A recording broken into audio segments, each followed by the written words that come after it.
I'm Justin Ziegler, an injury attorney. Today I'm going to talk about 8 secrets that insurance companies won't tell you in a personal injury case. JZ Helps of Florida Injury Law Firm. The reserve amount. The reserve amount is an amount of money when you make an injury claim that the insurance company sets aside to pay your claim. Generally speaking, the higher the reserve amount, the higher amount of money that the insurance company will ultimately pay you in a case, or has the authority to ultimately pay you in a claim. Now, you may be dealing with an insurance adjuster, a claims representative of the insurance company, and think he's extremely nice, but just to get a good idea of how much you think you're going to get paid, or how willing you think the insurance company is to pay you, ask the adjuster, what is the reserve? What have you reserved my claim at? 95 out of 100 times you're going to get the adjuster to say, I can't tell you that, it's privileged information. Occasionally you may get an adjuster who says, I've reserved your claim at X. Now X could be 5,000, 40,000, 100,000, whatever. Even if the adjuster tells you the reserve, you have to assume that it's not really the reserve. Why? If he told you the reserve, he would be showing you all his cards. An example of a claim that I had where the adjuster told me one reserve that was totally incorrect and much lower than the actual value of the claim and settlement value was I had a case I settled for $445,000. Now, after my client was released from the hospital, I made a claim against the truck driver who caused the accident. And I sent the adjuster some medical bills and records, and the adjuster told me that when I asked him, I said, what do you have the claim reserved at? He told me $100,000. Now, from that point forward, not much changed with the case. However, the case ended up settling for $445,000. So even if the insurance adjuster does tell you what the reserve is, take what he tells you with a grain of salt. A low first offer does not mean the case is not worth that much money, okay? I have had many cases, too many to go over right now, where my client, or we received a low first offer and the claim ended up settling for multiples of that offer. One example was where my client was offered by Travelers Insurance Company $20,000 for a wrist fracture and a surgery as a result of falling from a booth at a restaurant. Now, the adjuster told me $20,000 is all that I'm allowed, all the authority I have to offer you. Well, we ended up filing a lawsuit, and just a few months later, not a whole lot of time later, but after hard-fought litigation, we settled the case for $210,000. So the moral of the story is just because you get an initial low offer, don't think your case is not worth that much. Now, on the other hand, there are some cases where the insurance adjuster will offer you $4,000, $5,000, $7,000, whatever, and he really only has the authority to increase his offer a few $1,000s or so more than that. But just because he only has the authority to offer a few thousand more, it doesn't mean your case is not worth a lot more. Don't expect the insurance company to tell you that you may have a case even if they deny liability. Now, from time to time in claims that I represent people in where they're hurt and someone else is at fault, the insurance company will deny liability. But one of the big secrets out there to people who don't handle these claims routinely is that just because an insurance company denies liability, essentially saying, we did nothing, their client, their insured, did nothing wrong, that doesn't mean that you don't have a fantastic claim. Let me give you an example. I represented a gentleman who slipped and fell in a supermarket in Miami, Florida. Prior to the slip and fall, he had hurt his Achilles tendon, but the fall made it much worse and he had to have a couple of skin revisions. Now, the insurance company, actually was the supermarket themselves, initially denied liability. They said, they even sent a copy of the surveillance video showing the fall. They said, look at it, we did nothing wrong. Well, I ultimately filed a lawsuit and we settled for $300,000 sometime later after hard-fought litigation.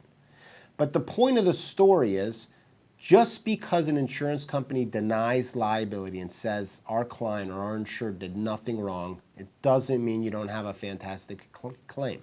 On the other hand, there are times where an insurance company does deny liability and you really may have a terrible claim. Don't expect the insurance company to tell you if there's any more available insurance out there. Many adjusters will not do it. So let's say you're in an auto accident and you have a claim against the driver. The insurance company tells you that the driver has $10,000 of insurance, or you send a letter to them requesting that they tell you what the insurance limits are sworn under oath. They say $10,000. They say on the response that there's no other available insurance that they're aware of.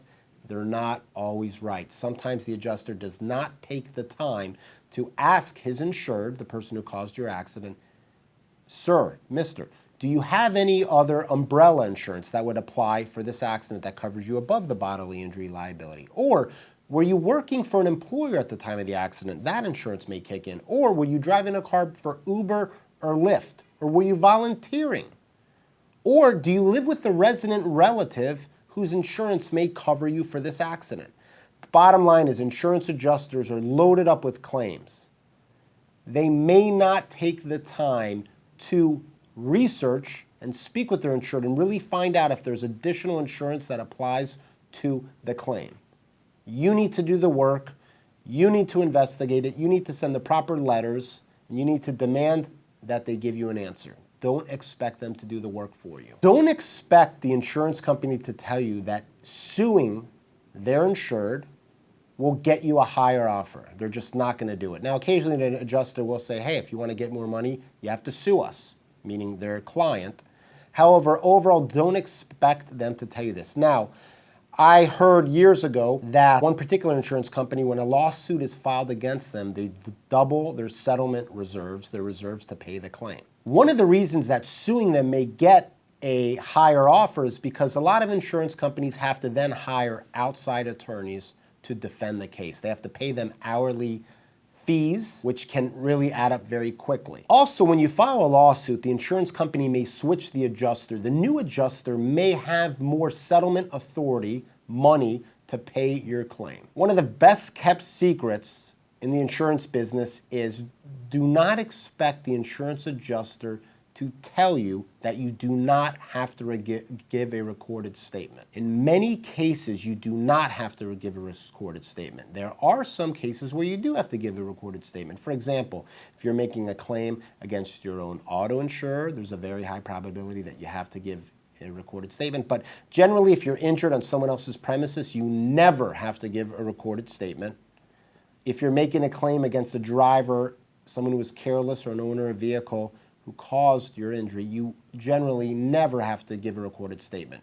The recorded statement will later be used against you, and the insurance company will try to point out things such as you saying that you were not in pain when you gave the statement, and now you're telling the insurance company how bad your life has been damaged because of the accident. The recorded statement can generally only favor an insurance company. The same is true with a non-recorded statement, just a regular informal statement. If it's to your own insurance company, you generally have to give it. If you're making a claim against someone else's insurance company for damage that they caused to you in an accident, you generally never have to give a recorded statement. Don't expect an insurance company to tell you that you should go to the hospital or get medical treatment. If you don't go to the hospital or get medical treatment, expect them to later on offer you less to settle your personal injury claim. But don't expect an insurance adjuster to tell you, to say to you, hey, I just wanted to point out, you haven't gotten medical treatment in a while. You should go to the doctor. It's going to help your case. The number 8 secret that the insurance company for the careless party likely will not tell you are bad facts that hurt their insured's claim. Essentially, facts that make your claim better. What are examples of that? If their insured calls the insurance company and tells them that the insured was speeding, the careless driver was speeding, if it's a slip and fall, for example, in a supermarket, and they know that the liquid was on the floor for a long time before your fall, which makes it your case easier to prove.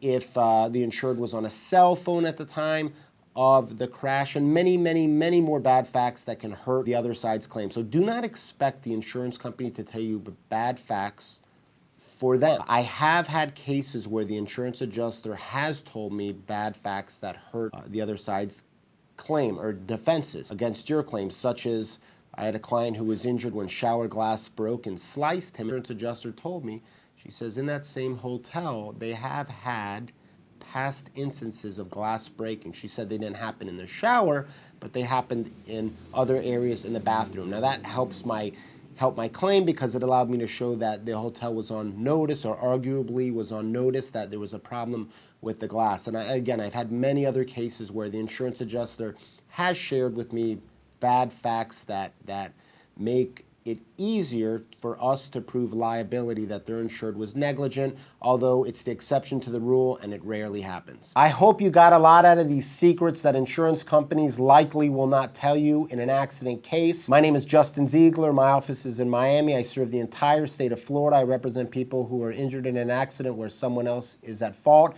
Please subscribe to my YouTube channel. Thank you so much for watching this video.